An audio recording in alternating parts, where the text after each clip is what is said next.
Bom dia para todos aqueles que eu já não havia cumprimentado anteriormente.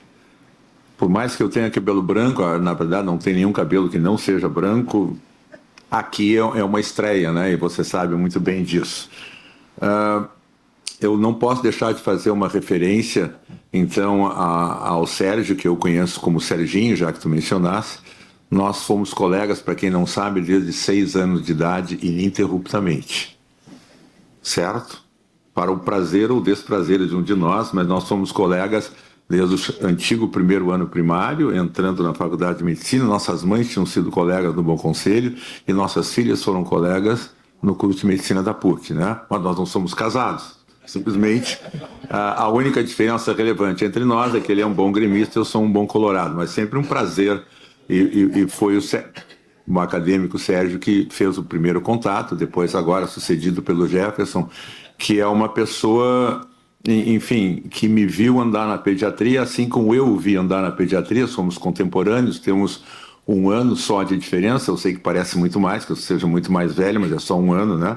E efetivamente, então, a gente vai dar início conversando sobre uma área que, obviamente, me interessa bastante, né? Eu vou tomar a liberdade de falar os 10 minutos que estão no programa antes dos convidados principais, tá?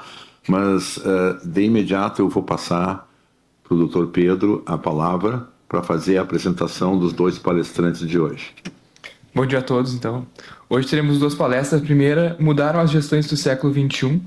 A nossa palestrante é a professora doutora Maria Lúcia, da Rocha Oppermann. Ela é professora titular de Medicina da URGS, doutora em Epidemiologia pela URGS, chefe do Serviço de Ginecologia e Obstetrícia do Hospital de Clínicas de Porto Alegre, coordenadora do Ambulatório de Diabetes e Gestação no HCPA, vice-coordenadora da Comissão Nacional do Título de Especialista em Ginecologia e Obstetrícia da FEBRASGO, membro da Comissão Nacional Especializada de Hiperglicemia na Gestação da FEBRASGO e membro técnica da Ginecologia e Obstetrícia do CREMES. E a segunda palestra, Prematuros Extremos, Ultrapassando Limites da Viabilidade e Suas Consequências, será ministrada pelo professor Dr. Maurício Balcover, professor do Departamento de Pediatria da USCMA e da URGS e chefe do Serviço de Neonatologia da Santa Casa de Porto Alegre e do Hospital de Clínicas de Porto Alegre. Muito bem. Falo durante 10 minutos. O professor Jefferson pode cortar minha palavra se eu estiver falando mais do que isso. E depois nós vamos ouvir a manifestação dos 2 palestrantes, né, que eu pessoalmente conheço muito bem. Maria Lúcia, cruzando os corredores do Hospital de Clínicas durante vários anos, mas eu não posso deixar de fazer uma referência ao professor Maurício Couvero, que foi meu aluno na graduação na medicina da URGS, meu residente de neonatologia no Hospital São Lucas da PUC, meu companheiro de pesquisa sobre síndrome de aspiração de mecônio do Centro de Cirurgia Experimental do Hospital São Lucas, e agora é meu chefe no Hospital de Clínicas de Porto Alegre, ou seja, a roda gira, a roda anda, né? Então, vocês me dão licença, eu vou até ali. Muito bem, então, o título da nossa conversa científica de hoje já foi mencionado previamente, mas eu, se acertar aqui a passagem, acertei. Vou conversar com vocês alguns minutos sobre a história da neonatologia no mundo. Então, o que a gente tem aqui?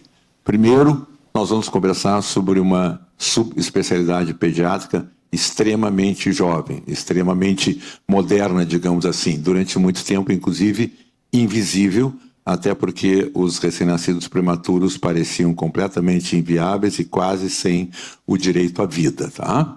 Durante uns séculos, então, nascer prematuro era uma sentença, e hoje, certamente, os nossos 2 palestrantes vão mostrar para vocês exatamente o contrário.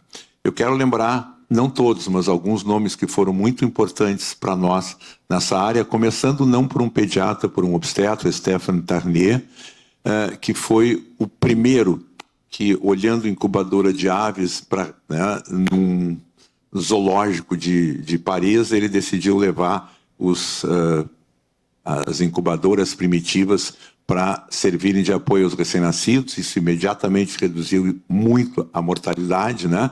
Foi o primeiro a pensar que os recém-nascidos ficariam ruins se mantivessem hipotérmicos e começou a mudar essa história. É, portanto, um dos nossos pioneiros. Um discípulo dele Pierre Boudin, ou Boudin, é conhecido modernamente como o pai da neonatologia. Publicou o primeiro livro sobre recém-nascido, Le Nourrisson, em 1900, né? E provavelmente esse livro foi o embrião do que seria a neonatologia moderna. O que ele fez há muito tempo atrás? Introduziu um conceito que muitas pessoas não lembram, de que a gente precisa seguir o recém-nascido depois da alta, principalmente se ele é prematuro, e foi também já naquela época um pioneiro na valorização do aleitamento materno. Eu quebro um pouco essa linha do tempo, lembrando que o termo neonatologia foi usado pela primeira vez somente em 1960, num livro muito importante para nós da área, escrito por Alexander Schaeffer e publicado pela Saunders em Filadélfia. Mas agora a gente volta nessa linha do tempo, tá? E citamos um indivíduo que foi um misto de empresário e de médico, que foi Martin Kuhne, nasceu na Polônia, depois, obviamente, emigrou, como tantos, para os Estados Unidos. É conhecido, ou foi conhecido como médico das incubadoras, né? Porque ele expunha prematuros em feiras mundiais. O convidaram para expor incubadoras e ele disse: incubadora sem ninguém dentro não tem graça, então eu vou colocar os prematuros. Isso gerou problemas éticos extremamente importantes, né?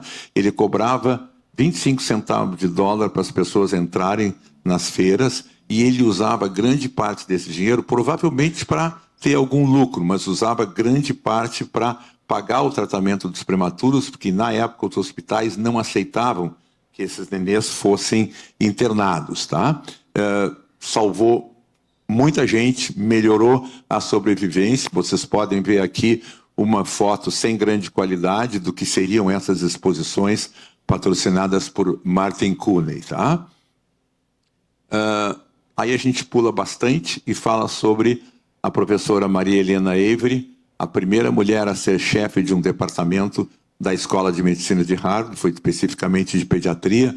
Ela foi roubada de Harvard, na verdade, roubada por Harvard, vindo da Johns Hopkins, e ela demonstrou em 1959 que os nenês que morriam daquilo que nós, de cabelo branco, conhecemos como doença da membrana hialina, e que hoje é chamada de síndrome do desconforto respiratório, acontecia porque faltava, em quantidade variável, surfactante dentro dos alvéolos pulmonares, tá?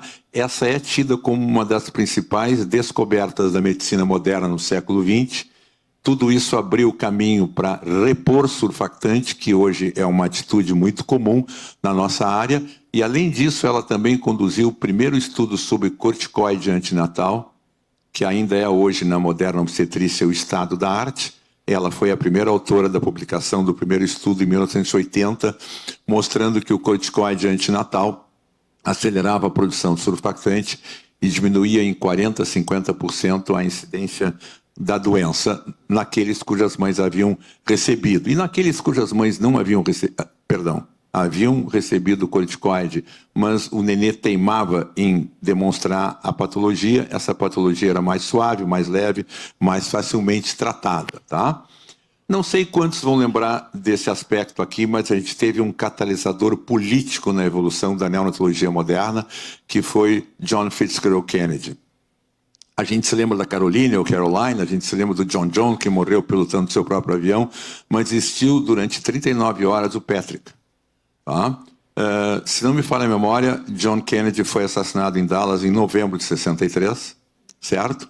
Mas, por volta de agosto de 63, está escrito ali, nasceu o Patrick, em Boston, com 34 semanas, um pouco mais do que 2 quilos.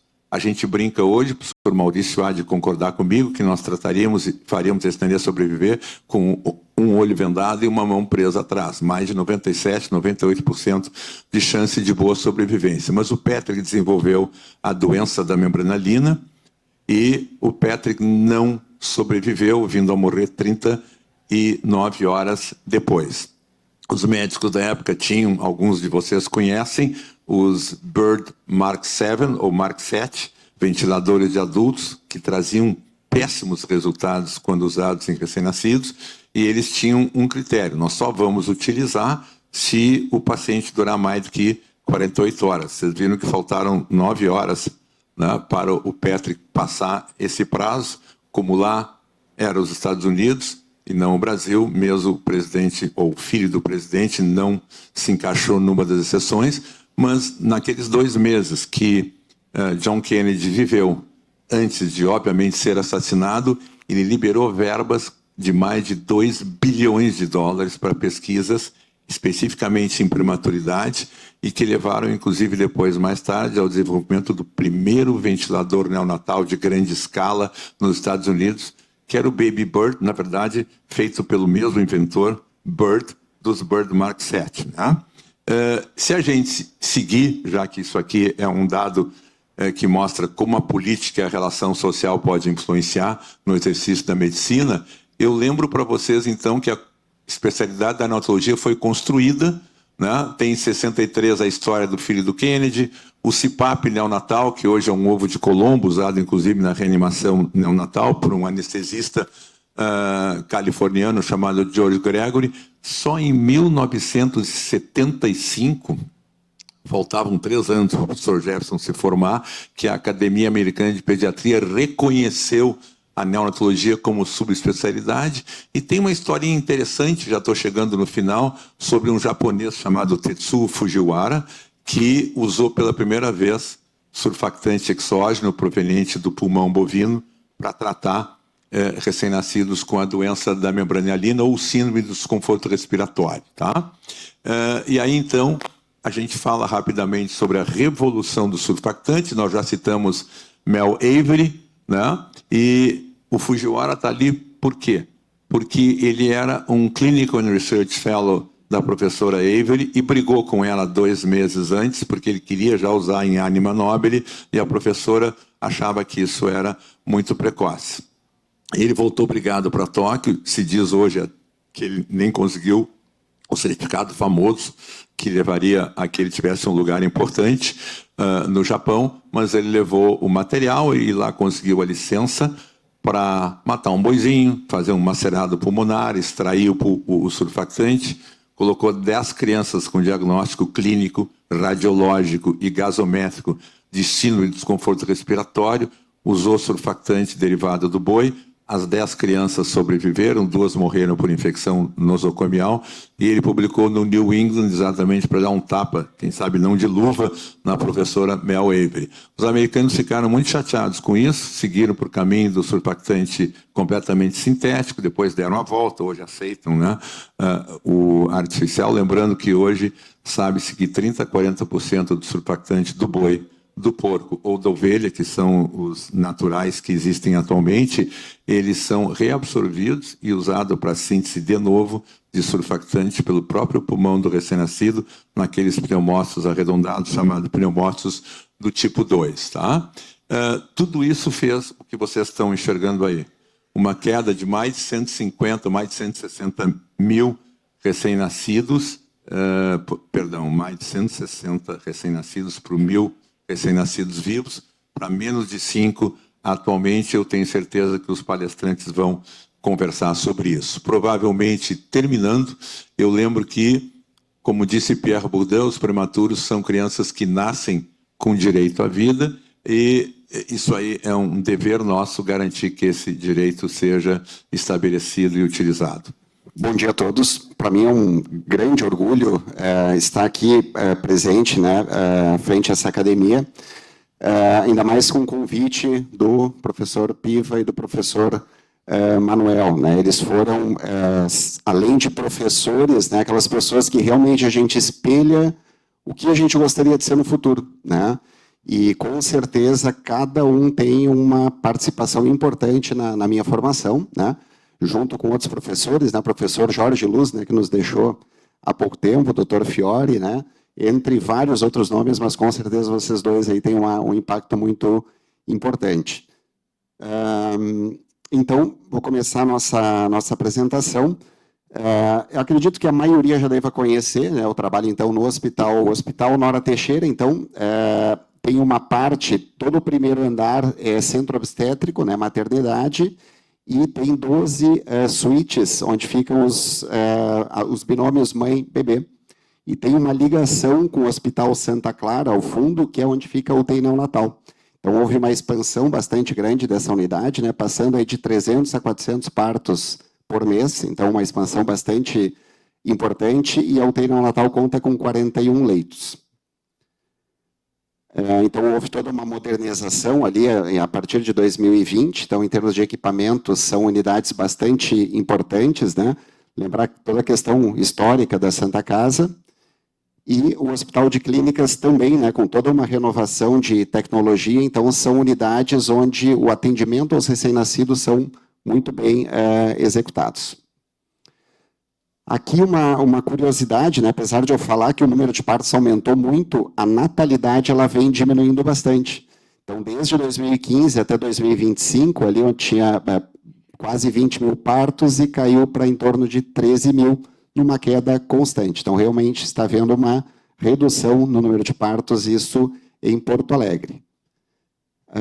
O coeficiente de mortalidade infantil vem baixando bastante, o professor Manuel já tinha apresentado, então de 9,2 para 7,2 em 2025, isso basicamente o manejo do prematuro, né? Esse que está tendo um grande impacto aí na mortalidade. Antes de ir para a prematuridade em si, eu vou fazer uma transição com obstetrícia, tá?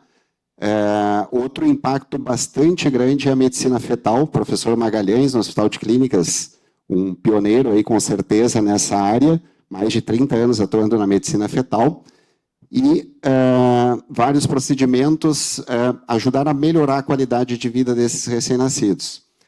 Um deles que é feito já há em torno de 6 anos aí na Santa Casa, foi feita uma parceria com a Medicina Fetal Barcelona, e uma cirurgia muito boa veio nos acompanhar aqui, trabalhou durante 3 anos, e hoje um outro cirurgião de Curitiba também faz os procedimentos.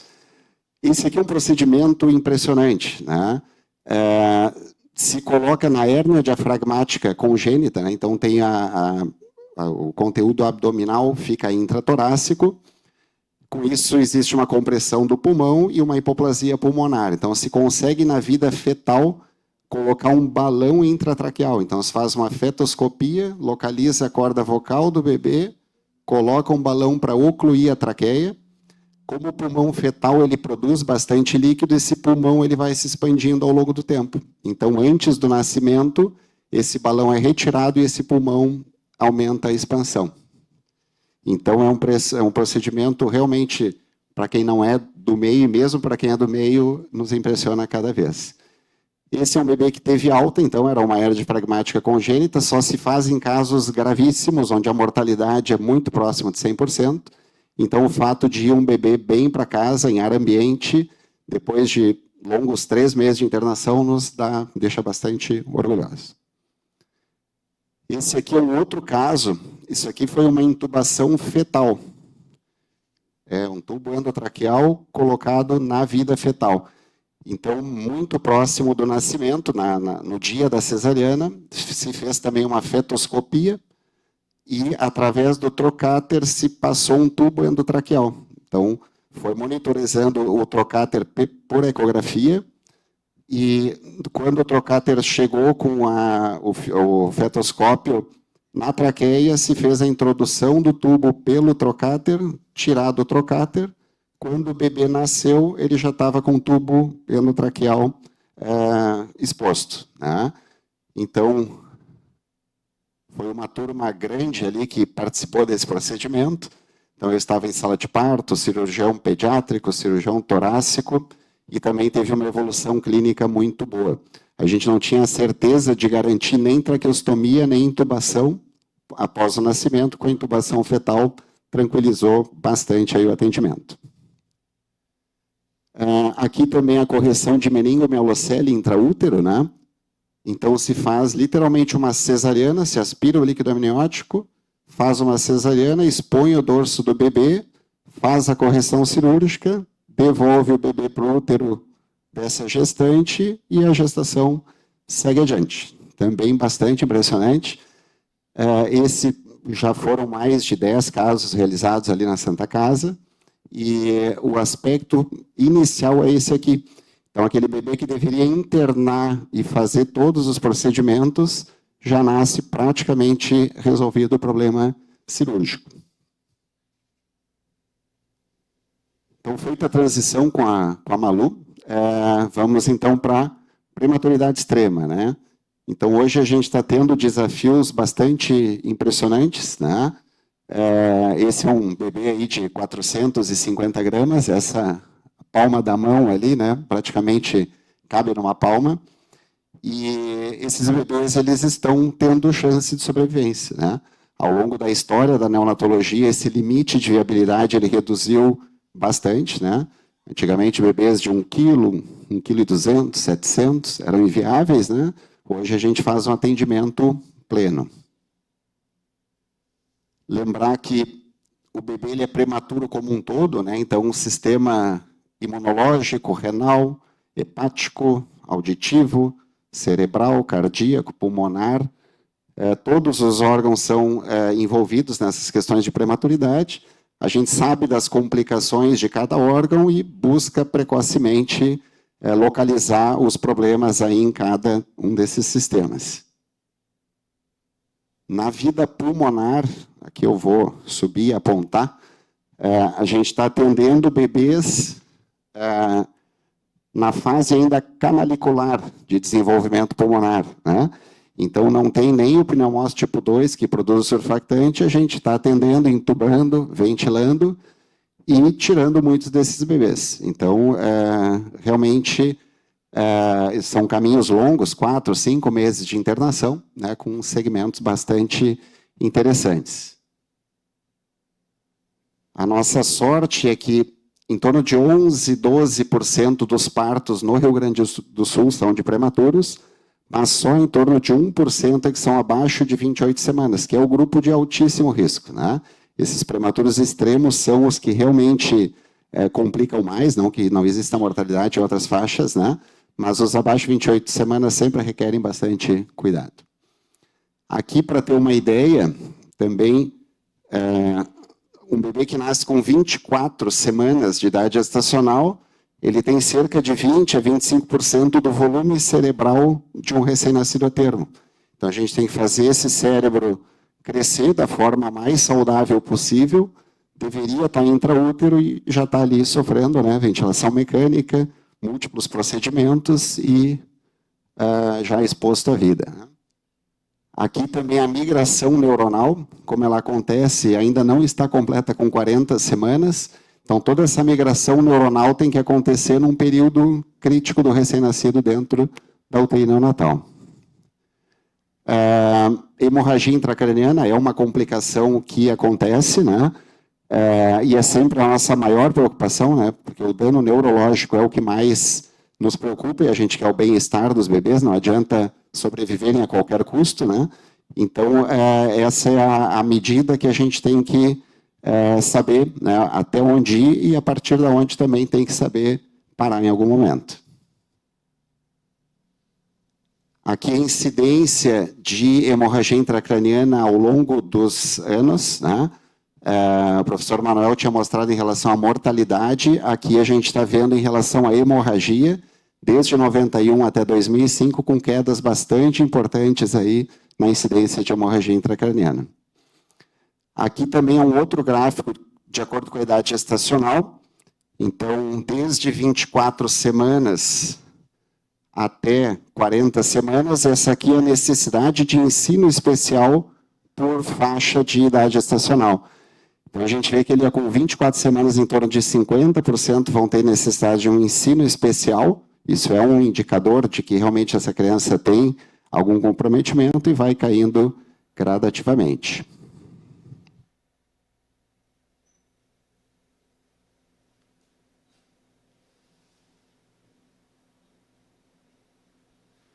Então, duas perguntas que a gente sempre tem que ter em mente, né, que as famílias sempre vão nos fazer.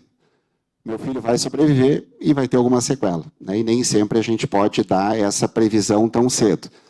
Como eu falei ali da migração neuronal, às vezes são bebês que não têm hemorragia intracraniana, não têm um dano neurológico evidente, mas o desenvolvimento ele pode ser comprometido, mesmo com um bom desempenho neurológico ao longo da internação. Então, por que alguns bebês vão sair muito bem e outros com muita sequela, né? Isso ainda tem várias perguntas que ainda não têm resposta, né? Aqui o episódio da Odisseia de Homero, de Caríbides e Sila, do Estreito de Messina, né, entre a Sicília e o continente ali da Itália. Então, de um lado estaria, né, um redemoinho e do outro um monstro de várias cabeças, né? Então a gente está sempre nessa decisão bastante complicada e o caminho é estreito para o futuro adequado desse bebê. Então, com os avanços dos cuidados, né, existe uma maior sobrevida, mas também uma maior morbidade. E essa preocupação, falei dos 28 semanas, mas até 32 semanas são bebês que têm algum risco de sequela maior. Aqui também é a sobrevida sem nenhuma morbidade maior. Então, vejam ali que aqui está a partir de 26 semanas, né? Então, nos 26 semanas sem nenhum déficit auditivo, nenhum déficit visual, motor, o percentual ainda é baixo, né? Esse é um estudo mais antigo, esses números melhoraram, mas mesmo com 28 semanas, esses números em torno de 50% em alguns lugares. Essa aqui é a Mary Ellen Avery, que o professor Manuel já tinha apresentado. Apesar de eu não ter tanto cabelo branco, o professor Manuel, eu tive a oportunidade de conhecer ela, então foi uma foto que eu guardo aí com bastante carinho. Outras pessoas aí menos importantes também. E aqui a gente vê que a gente está meio trancado nas 22 semanas. Então, se a gente pegar ali, ó, desde 93 até 2015, essa primeira coluna aqui é 22 semanas, a mortalidade está mais ou menos estacionada, porque aparentemente esse é o limite de sobrevivência, né? Tem algumas unidades que conseguem tirar esses bebês, eu vou mostrar, o Japão é um exemplo. Aqui, se a gente pegar os pontinhos pretos lá, o mais em cima, é a sobrevivência por idade gestacional. Então, aqui, desde 22 semanas até 23 mais 6, então, nesse grupo extremamente prematuro, o Japão chega a tirar 80% dos 23 mais 6 e 40% dos de 22 semanas. Então, um número bastante impressionante. Eles estiveram em Porto Alegre o ano passado, a gente perguntou o que vocês fazem diferente, né? E, na verdade, é muita dedicação. Eles têm 8 anos de residência, 10 horas de trabalho de segunda a sábado, e isso é que faz toda a diferença, provavelmente, mais do que qualquer tecnologia. A BNN, que é essa mais embaixo, aqui, é a Rede Brasileira de Pesquisas Neonatais. Então, são 24 centros universitários no Brasil. Santa Casa e clínicas fazem parte, então essa publicação também os nossos dados estão aí, mas é que a gente ainda está muito atrás de países de primeiro mundo, né? Muito melhor do que vários outros países, mas mesmo assim ainda tem uma diferença, um gap bastante interessante. Os melhores resultados, além do Japão, a Suécia também tem uns resultados muito... Até porque a natalidade é muito baixa e a dedicação é a um prematuro extremo a cada muito tempo. E, mesmo assim, a gente tem resultados interessantes, né? Esse aqui é um bebê de 22 semanas e 6 dias, que teve alta menos de um mês atrás aí na Santa Casa. E no Clínicas também um bebê de 465 gramas, saiu no G1 e no Jornal do Almoço aí, com um resultado bastante bom. Então a gente sempre faz aí toda uma promoção para a presença dos pais dentro da unidade, isso aí é fundamental aí para a boa evolução, e sempre com a preocupação de promover uma sobrevida com qualidade, né? Aqui a imagem que o professor Manuel já tinha mostrado, né? Antes era uma atração turística em Nova York, né? No Luna Park, então as pessoas pagavam ingressos para ver, aqui está escrito pequenininho, né? Bebês vivos em incubadoras, né? Então a pessoa pagava ingresso para ver os prematuros pequenos em exposição. Então, um resumo assim do manejo da prematuridade extrema, né? Hoje, abaixo de 22 semanas, a gente faz medidas de conforto. Não é instituído nenhum tratamento. 22 a 23 semanas tem que ser muito conversado com a família. os resultados muito complicados, existe alguma chance, sequela em praticamente 100%, e a família tem que estar muito clara em relação a isso. A partir de 24 semanas, intervenção máxima, né? E naquele período entre 22 e 24, é aquela zona cinzenta. A gente vai atender, vai dar um suporte máximo, mas sabendo onde parar e quando parar. Então, e essa decisão ela é muito... Por que a gente não atende um 21 mais 6 e atende um 22? Né? Então, é um dia, né? E é protocolar e realmente é uma decisão sempre muito complicada e sempre em parceria com a obstetrícia e a família. Né? Futuro, o que está pela frente aí, né? Já tem algumas pesquisas em andamento em placenta artificial. Então, o neném nasceria, seria colocado ali num ziplock, né? Praticamente um saquinho ali com um líquido térmico e ligado numa placenta artificial. Então, esse bebê ainda manteria o cordão umbilical, a circulação numa placenta artificial, e isso poderia fazer sobreviver bebês de 18, 19, 20, 21 semanas. Tá? Então, isso ainda experimental, mas já com alguns modelos. Então, talvez daqui 10, 15, 20 anos a gente tenha mais notícias. O impacto da inteligência artificial, né? Todas as áreas da medicina estão sendo impactadas. Pedi para a inteligência artificial me fazer um resumo de uma imagem da nutrição em recém-nascidos, foi isso que apareceu. Então, acho que o impacto na neonatologia ainda está um pouco longe, ao menos na concorrência com a nossa atuação médica aí. Aqui, já finalizando, acho que eles vão passar o vídeo ali. A gente não pode só estudar ao longo da vida, né? Eu gosto muito de estar sempre aprendendo coisas novas. Então, esse aqui foi um aprendizado recente aí. Então, estou sempre buscando novidades dentro e fora da medicina, que eu acho que a gente tem que estar sempre se divertindo, estudando, né? E muito obrigado aí pelo tempo de vocês. Bom, muito bem. Então, eu entendo que, como é de praxe, em primeiro lugar, mesmo sendo de praxe, eu cumprimento os palestrantes. Maravilhosa manifestação, professora. Maurício já conhecia há mais tempo, não é surpresa para mim. Imediatamente eu coloco a palavra à disposição dos acadêmicos, confrades e confreiras. O professor Telequem já levantou a mão, pediria então... Aqui. Desculpa. Telequem. O presidente. Então, espero. O presidente não por ser presidente, mas primeiro a levantar a mão. Microfone à mão e ser o presidente, por favor. Bom, primeiro eu queria cumprimentar os três pelas boas apresentações que fizeram. E eu fiquei invadido aqui, depois das apresentações, por questões éticas. Né? E eu gostaria de ouvir os dois conferencistas. A doutora Maria Lúcia fala do problema de drogas, e eu trabalho com isso, né? E uma questão ética que se impõe é o seguinte: a gestante está no primeiro trimestre gestacional. Não nos contou sobre o consumo de drogas que foi diagnosticado no screening de urina. Foi referendada para tratamento específico, ou não foi, ou segue com a urina dando teste positivo.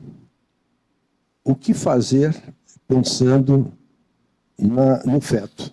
Né? Porque ela vai continuar usando droga, não conseguiu parar. O que fazer com ela pensando na criancinha que está sendo gerada nessas condições? Né? E o colega... recuperar para quê, né? Quer dizer, você falou várias vezes na tua apresentação o momento de parar. Né? Eu gostaria que você falasse um pouco mais sobre isso, no sentido de uma sobrevida sem qualidade. É o problema ético aí resolvido. Né? Então, uma pergunta basicamente sobre ética. Né? Gostaria de ouvir os dois. Obrigado pelo convite. Eu preciso dizer a vocês... Mais perto do microfone. Eu preciso dizer a vocês que esse protocolo de de rastreamento de drogas é inédito no Brasil. É o primeiro, é feito no clínicas, e ele foi provocado pelo número de bebês que se expunham a uma investigação extensa e invasiva, às vezes, na tentativa de descobrir por que aquele bebê se comportava daquela maneira, até que nós girou a chave e pensamos em, quem sabe, começar a controlar para uma síndrome de abstinência, porque era muito semelhante. A sepse neonatal pode ser muito semelhante a muita coisa, inclusive a abstinência. Em relação à detecção no primeiro trimestre, ela é feita, por enquanto, muito pouco frequente no atendimento pré-natal. O grande problema é que a maior parte das pessoas que usam frequentemente drogas na gestação, elas fazem um pré-natal de muito poucas consultas. Em geral, elas chegam no pré-natal depois das 20 semanas, então já perdemos o primeiro trimestre. Elas fazem muito pouca consulta, em geral. O uso de maconha está se tornando tão comum que essa não é mais a realidade completa. As pacientes entendem que a maconha faz parte da sua vida social e que tem muito menos efeito negativo do que o tabagismo ou o álcool. Então, às vezes, é difícil fazer com que a paciente, mesmo com aquele SBIRT, que é uma maneira de fazer uma intervenção rápida, a gente não tem ainda como fazer uma intervenção sem o assentimento da paciente. Eu queria só complementar a resposta, fizesse uma pergunta em relação à ética nisso, e esse programa que a professora Malu mostrou foi extensamente discutido no Comitê de Bioética do Hospital de Clínicas, né, do qual, inclusive, do qual eu faço parte, e a discussão de fazer de maneira quase compulsória, claro, a gestante pode se negar, se deu baseado no fato desse benefício para o bebê, que naquele momento já era um recém-nascido, já era um cidadão passível de direito, né? E esse neném não ser submetido a, por exemplo, uma investigação de convulsão, porque ele estava com uma síndrome de abstinência. Baseado nisso, isso foi aprovado pelo Comitê de Bioética, o que não acontece lá no pré-natal. Por exemplo, se uma gestante usar álcool, usar droga, andar de moto, por exemplo, né, que é perigoso também, a gente não tem como proibir isso, né? O feto ainda não é passível de todos esses direitos, embora a gente possa discutir isso, porque ele não é um cidadão ainda e ela submete essa criança a uma série de riscos, né? Por exemplo, é proibido por lei que um recém-nascido ande no banco da frente do carro, tem que andar numa cadeirinha atrás, né? Mas a gestante está com um barrigão ali, ela não é proibida de dirigir, de expor essa criança a um risco num acidente, porque o feto não é passível desse direito ainda, do ponto de vista legal. Então, isso é uma coisa meio complicada. Por isso... Não, a minha pergunta vai nessa direção, né? Quer dizer, é uma usuária referida para tratamento, o tratamento até agora foi ineficaz. O que fazer para garantir o direito? O que me ocorre seria um internamento compulsório. Não é? Isso nem para HIV não é admissível. Não é, né? A paciente com HIV positivo, que tem indicação de usar antirretroviral, se ela se recusar a usar o antirretroviral, não vai ser obrigada a usar o antirretroviral. Sim, mas isso é uma decisão dela. O feto não está... Né? Esse é um problema ético ainda que não tem resposta. E eu gostaria de ouvir agora também a mesma questão. Deixa eu dar um palpite com a experiência na maternidade do Hospital de Clínicas, mudando só um pouquinho. Nós atendemos o recém-nascido, internado em alojamento conjunto, com a sua mãe, tem um relato positivo num dos testes previamente citados, se suspende a amamentação. Ele fica recebendo um leite de vaca maternizado. A partir daí começa a funcionar psiquiatria da adição, começa a funcionar assistência social, fazem uma avaliação, nos respondem rapidamente, 24 horas, da condição, do cenário da mãe. e, frequentemente, a resposta é de que a mãe está disposta a parar com o que ela está fazendo em prol da amamentação. A neonatologia aceita a manifestação, libera a amamentação, dá alta para esse binômio mãe-nenê junto com a obstetrícia 24, 16 horas depois. E é o que eu sempre digo para os meus alunos. Ela pode sair daqui, entra no elevador, né? Começa a botar o neném na mama no elevador e fumar um baseado. E a gente não tem como controlar. Então, existem realmente gaps muito grandes entre aquilo que a gente acredita, entre aquilo que a gente tenta vender no bom sentido da expressão para a família, para a mãe. E realmente, eu concordo, o recém-nascido não consegue exercer os seus direitos e normalmente é a mãe e o pai que exercem por ele. Algumas situações excepcionais, eles podem até perder esse direito, mas eu tenho certeza que são buracos que a gente ainda não resolveu. Professor Maurício? Eu só quero complementar e que esse serviço, o serviço de psiquiatria de adição do Hospital de Clínicas está encaminhando essas mulheres para um atendimento. O número de ausências às consultas é imenso.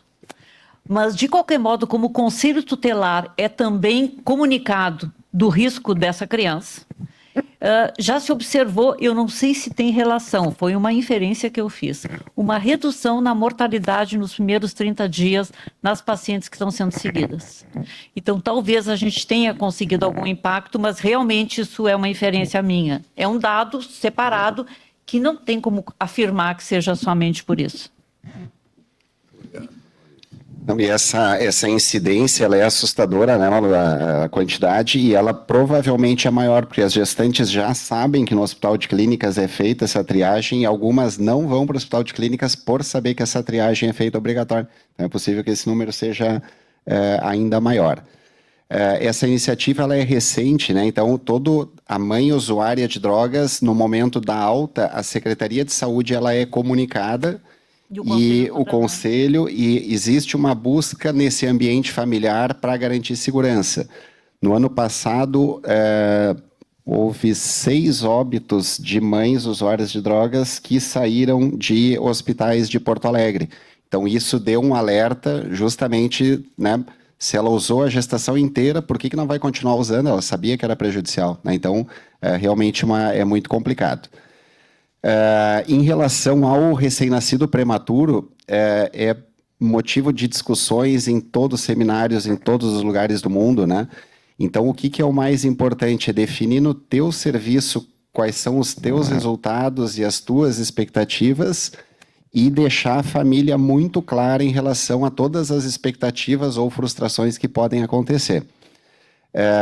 Então, como eu falei, nem sempre é muito claro que o nenê vai ser sequelado ou não. Se eu tenho um bebê ali com uma hemorragia grau 4, parâmetros ventilatórios altos, conversando com a família, não faz sentido manter aquele atendimento, isso é conversado. Muitas vezes o comitê de ética é também envolvido, né? Então, são decisões muito complexas. Por isso que se chama essa zona cinzenta. Entre 22 e 24 é uma zona considerada bastante complicada, especialmente esses entre 22 e 23, que a gente sabe que a mortalidade é alta, o índice de sequela é grande, mas hoje existe uma tendência ao atendimento. Então, também simplesmente dizer que não vai atender de nenhuma forma pode ter alguma implicação, né? Porque se o Moinhos atende, se a Santa Casa atende, se São Paulo atende, eu simplesmente dizer que não vou atender também não parece interessante. Mas as famílias elas são amplamente informadas, então mortalidade próxima de 100% e sequela também próximo disso, nesses de 22 semanas, e elas são informadas disso, e a decisão ela é médica, mas ela é sempre compartilhada, e a gente sempre tenta levar para o lado que parece eticamente mais adequado. E geralmente essa decisão não é de um médico, ela é multidisciplinar, né, e sempre muito bem conversada com as famílias. Muito obrigado. Acadêmico Telequem, depois acadêmico Jobim, depois Paulo Abreu. É bem rápido, só queria dar os parabéns para a professora. E a pergunta é a seguinte: a maconha usada por essas senhoras, elas foram estudado assim o percentual da droga? Absolutamente não. Tá, então nós apresentamos um trabalho no AUA há 2 anos atrás sobre a infertilidade masculina que está caindo, assim, é uma tragédia, não é? E daí não foi apresentado, eu apresentei lá, mas não foi permitido ainda a publicação no AUA, porque eles afirmaram que a maconha que vem da Colômbia ou que vem da não sei da onde, que é muito, não tem valor, porque não se sabe o percentual da droga. E a outra pergunta, vocês já têm algum estudo nas senhoras essas grávidas do fentanilo? Do? Fentanilo, que é a droga mais usada hoje. Não, ainda não. Nós estamos Para quem tem dinheiro. Nós estamos muito incipientes nesse assunto. Quando a Lísia veio me sugerir que a gente fizesse esse protocolo de rastreamento, eu disse, Lísia, na hora do parto, é claro que a gente vai ter um número mínimo de mulheres usando. Eu fiquei absolutamente surpresa, triste, horrorizada, porque é um número que não é um número desprezível de mulheres que usa antes de parir, ela está iniciando o trabalho de parto e ela tem cocaína e maconha positiva. Então, ela usou cocaína há pelo menos 4 dias, para ter positivo na urina, e a maconha há pelo menos 7 dias. O fentanilo hoje é uma droga que está fazendo os países, assim, o Reino Unido, por exemplo, é uma tragédia, né? Então, é uma das drogas hoje mais retumbantes nas drogas que produz infertilidade masculina. Obrigado. Acadêmico Jobim, por favor. Em primeiro lugar, queria agradecer as palestras de hoje e perguntar o seguinte para vocês. Me parece que essas pessoas que usam essas drogas e etc., são pessoas incultas, são pessoas do nosso básicas dentro da sociedade. E a parte educacional dessas moças? Vocês não estão dando palestras para elas? Por exemplo, vai ter o bebê no hospital de clínicas, tem que assistir pelo menos 1 ou 2 palestras sobre o uso da maconha, etc., na gestação. Eu acho que precisa educar essa gente. Se nós não educarmos, não adianta ficar dosando na urina, no cabelo, etc. Mas temos que agir. Seria isso. Muito obrigado. Acadêmico Neumann. Posso só fazer um comentário que é bem interessante? Deixa eu só terminar depois. Acadêmico Neumann e acadêmico Jefferson Piva. Depois, Marchek e Paulo Abreu. Professor Maurício. Eu acho que independente, né, da educação, eu estou notando uma tendência não só nacional, mas mundial, no contrário. Né? A maconha está sendo considerada, apesar de extremamente prejudicial, cada vez mais normal. Em Nova York, hoje é autorizado portar 85 gramas de maconha na rua e fumar na rua. Não pode beber uma bebida alcoólica, né? Tem que botar dentro do saquinho, mas pode fumar. E 2,2 kg em casa. Então, assim, vai contra tudo que a gente gostaria que fosse feito, né, governamental, né? E eu acho que é uma coisa mundial, isso é um problemão, não só daqui. E é o que os pés dizem, tá, doutor, eu vou parar de amamentar aqui, mas eu vou chegar em casa e eu vou voltar a fumar. É bem isso. Acadêmico Jorge Neumann. Queria agradecer a manhã, foi muito bonito, muito interessante os dados que estão trazendo aqui. E foi citado um viés em relação à cor. Aparentemente, mulheres negras têm uma tendência a serem mais investigadas do que isso, não... literatura mundial, isso. A minha curiosidade diz respeito ao nível de renda. Vocês viram alguma relação com o nível de renda e uso dessas drogas? A nossa amostra é de pacientes do SUS. Nós não fizemos relação com a renda ainda. Esses dados estão sendo compilados para publicação.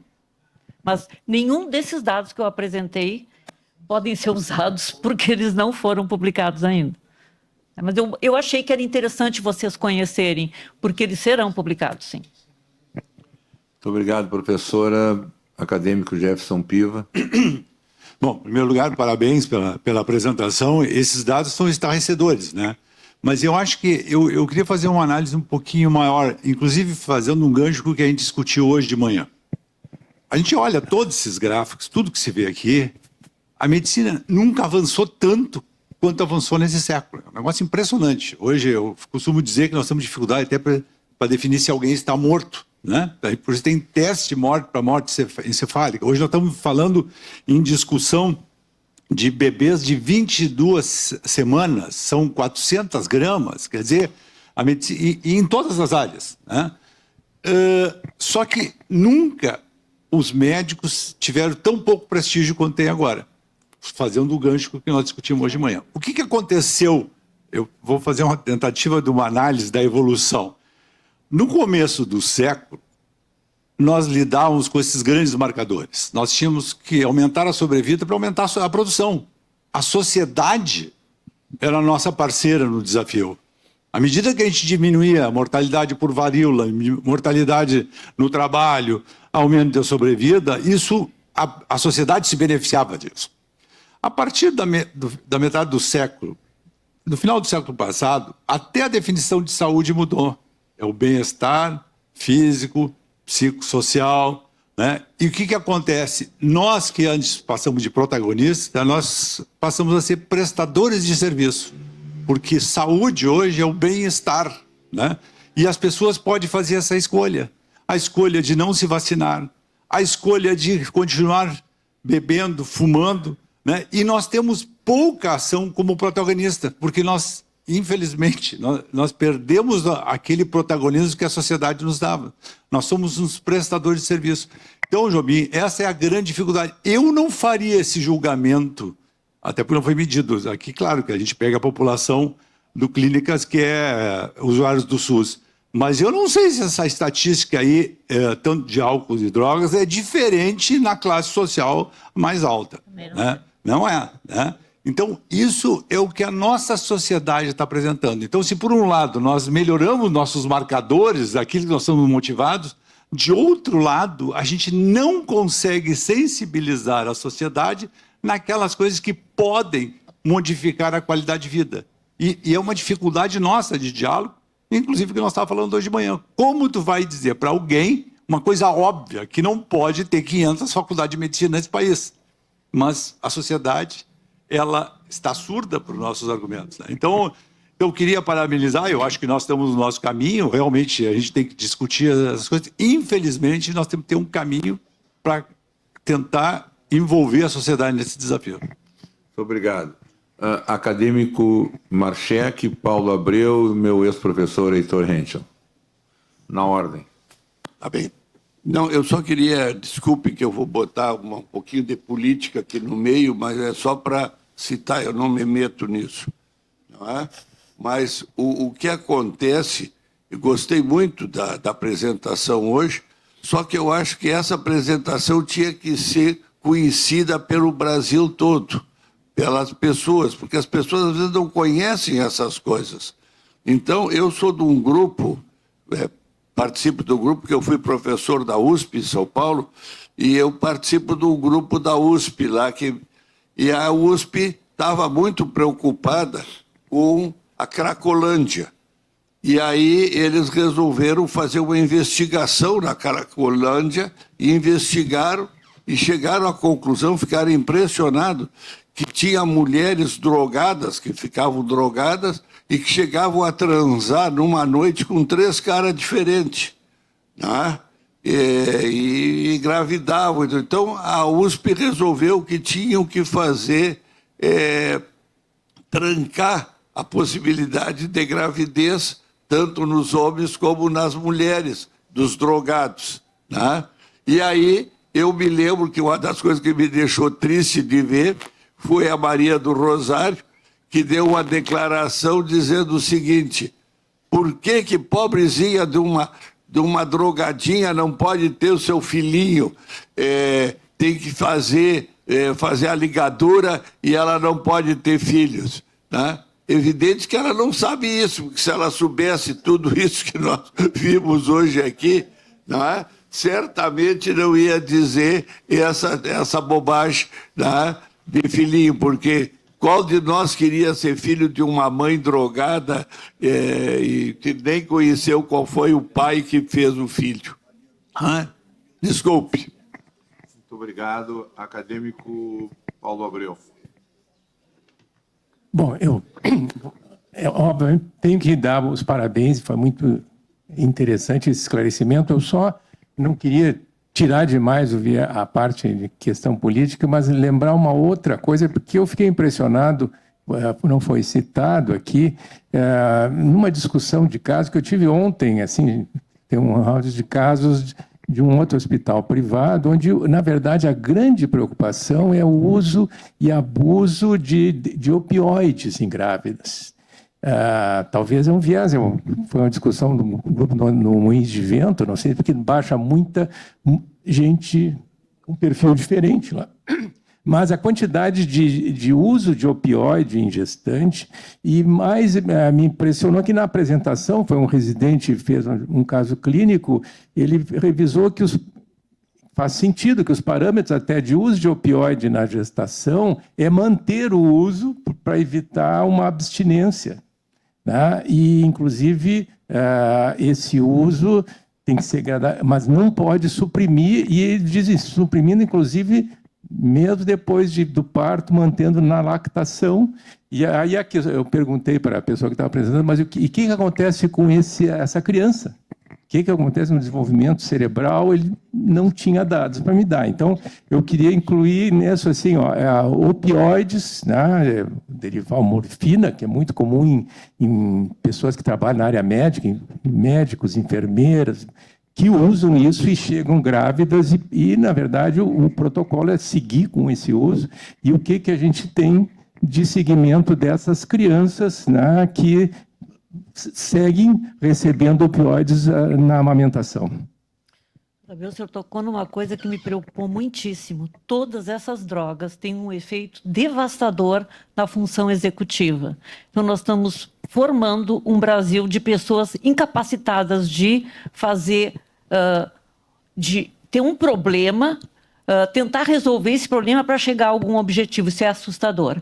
O opioide não é a nossa realidade, por enquanto, no SUS. E realmente parar o opioide, se viu que as drogas que se usam para tratar a abstinência de opioide podem ser tão ou mais deletérias para o bebê que o opioide propriamente dito. Isso é gradativa, e as medicações que se usa para suprimir uma abstinência muito grande, né, uma crise de abstinência, elas podem ser tão negativas quanto o próprio opioide. Em relação ao recém-nascido, certamente não é bom para ele, né? O uso de opioides, né? O opioide é a primeira linha, né, professor Manuel, em analgesia de recém-nascido grave. Então, a gente usa fentanil, a gente usa morfina em bebês intubados, com dreno de tórax, né? Então, é uma primeira linha de tratamento, mas com certeza essa exposição antenatal, principalmente, né, e pós-natal, também não é adequada. As piores crises convulsivas que eu já manejei no período neonatal eram por abstinência, não eram por malformações graves, eram por abstinência. Então, com certeza, tem um impacto grande. A gente não tem um segmento, né, Malu, no pós, né, de desenvolvimento, mas, sem dúvida, é muito, muito impactante, né?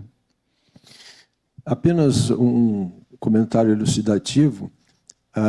Se diz que dependência química é uma doença extremamente democrática. Ela tem a mesma prevalência na classe A, B e C. Apenas que na classe A negação é maior. Né?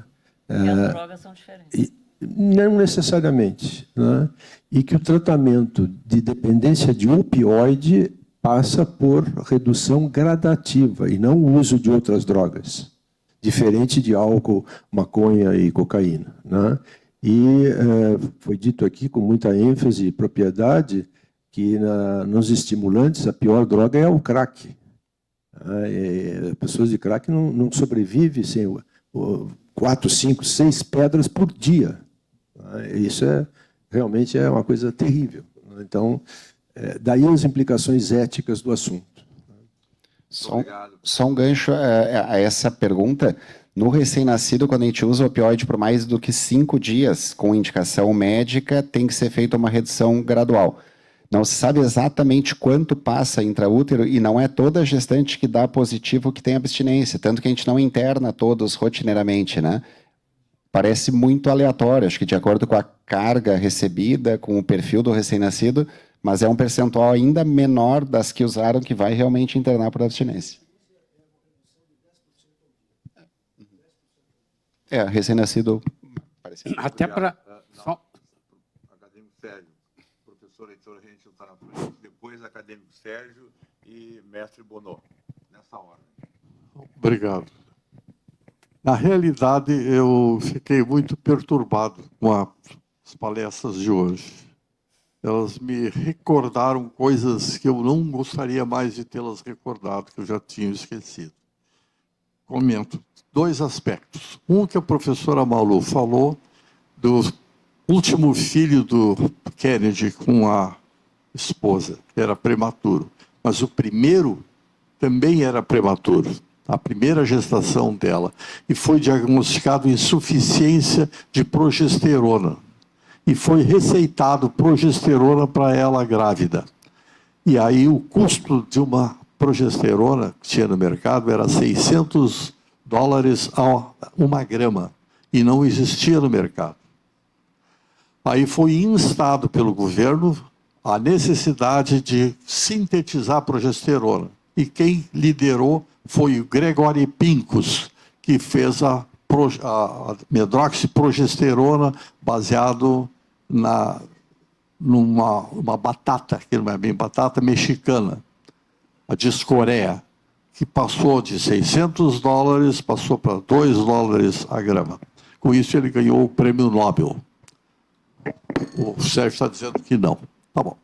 Segunda... O acadêmico Sérgio está dizendo que não quer mais falar. Não, segundo aspecto que eu gostaria de comentar, que me deixou meio atrapalhado mentalmente,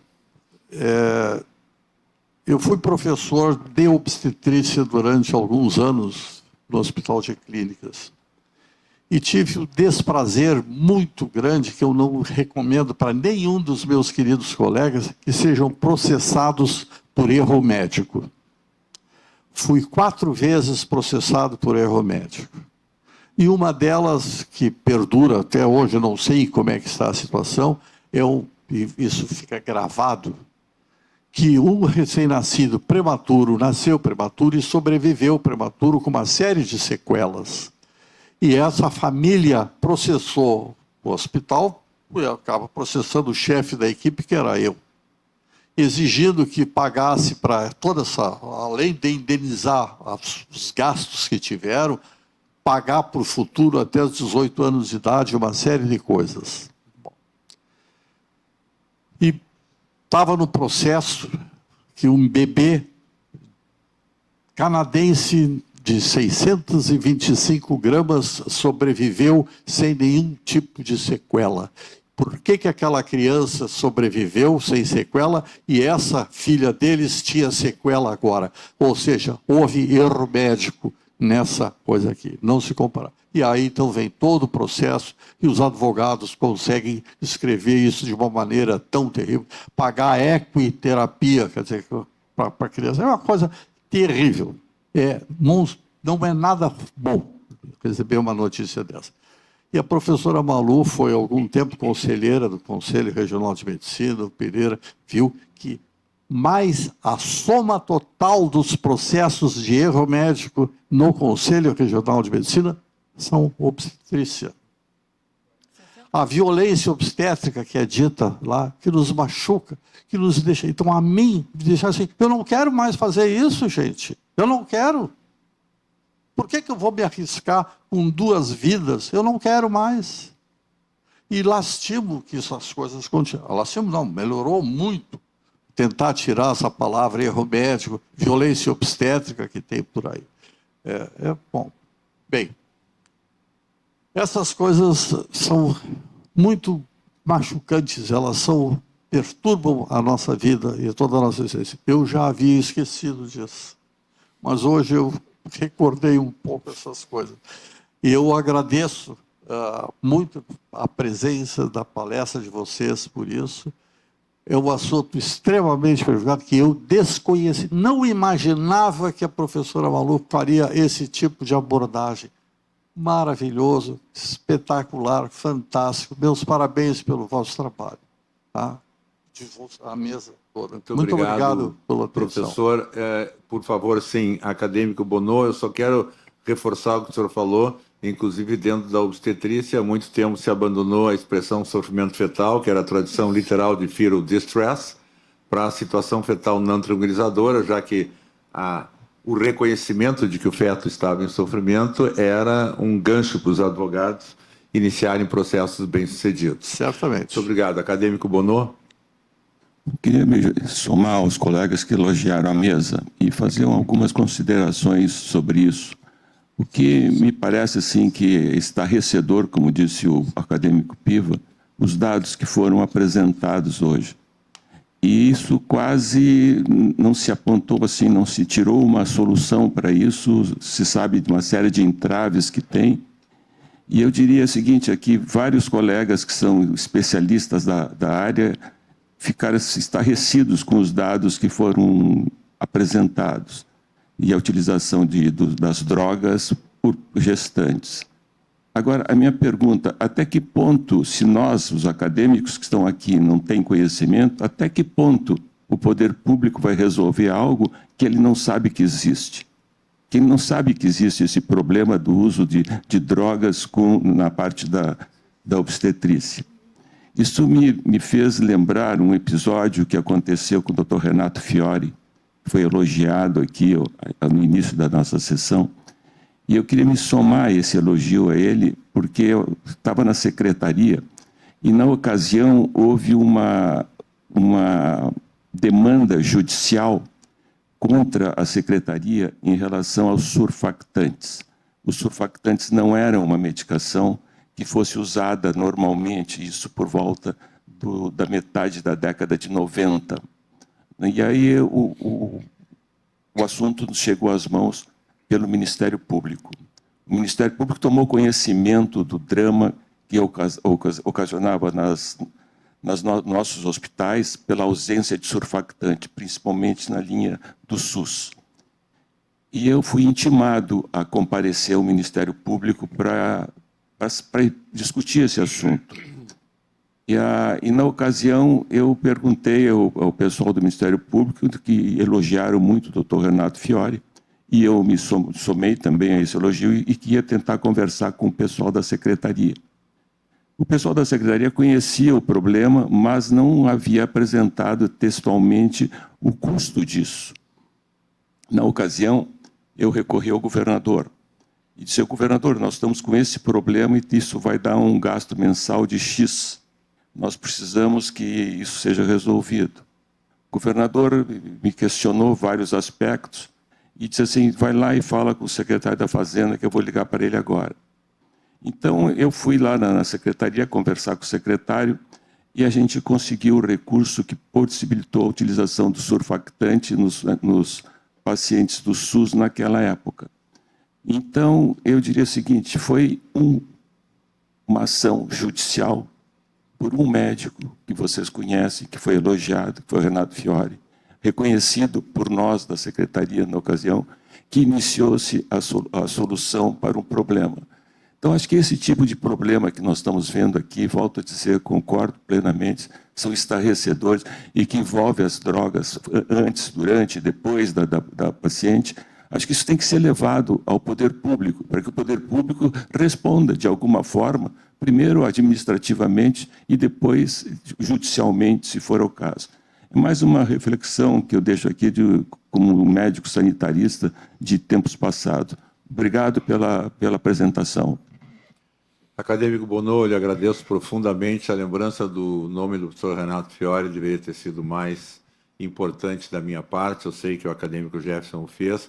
Tenho certeza que ele foi, não porque está vivo ainda, e bem vivo, é um ícone da neonatologia gaúcha. Graças ao conhecimento dele é que a Anvisa queria provar que no Brasil o efeito do surfactante exógeno era o mesmo bom efeito nos prematuros de outros países e escolheu o Hospital São Lucas da PUC para ter sido o local onde pela primeira vez o surfactante exógeno foi utilizado. Obviamente os efeitos foram os mesmos e daí se procedeu a regulamentação do uso. Isso que o senhor fala é muito importante. O uso do surfactante era pago uma dose pelo SUS, depois de todas as intervenções, e aí o que o professor Maurício sabe, nós fazíamos, sobrava surfactante, dependendo do peso do nenê, 200 a 250 miligramas por quilo, e aí então, mesmo contrário à orientação do fabricante, nós guardávamos esses restos e utilizávamos então para uma segunda ou terceira dose, que algumas vezes eram necessárias e o SUS efetivamente não pagava. O surfactante, no tempo de Tetsuo Fujiwara, chegou a ser trazido por pilotos da Varig, naquela linha que ia de Porto Alegre até Los Angeles trocava a tripulação, ia para Tóquio a um preço de aproximadamente 3 a 4 mil dólares a dose. Hoje, eu não tenho certeza, mas não deve estar custando mais do que 200 dólares, mas muito obrigado por ter feito essa manifestação e ter lembrado o nome do professor Fiore. Eu pergunto ao presidente a nossa conduta, se podemos encerrar, por mais que a gente esteja gostando da atividade, agradecendo mais uma vez a presença do jovem talento, dos dois excelentes palestrantes, não é novidade para mim, desejando para os colegas confrades e confreiras um bom final de semana e até o mês seguinte.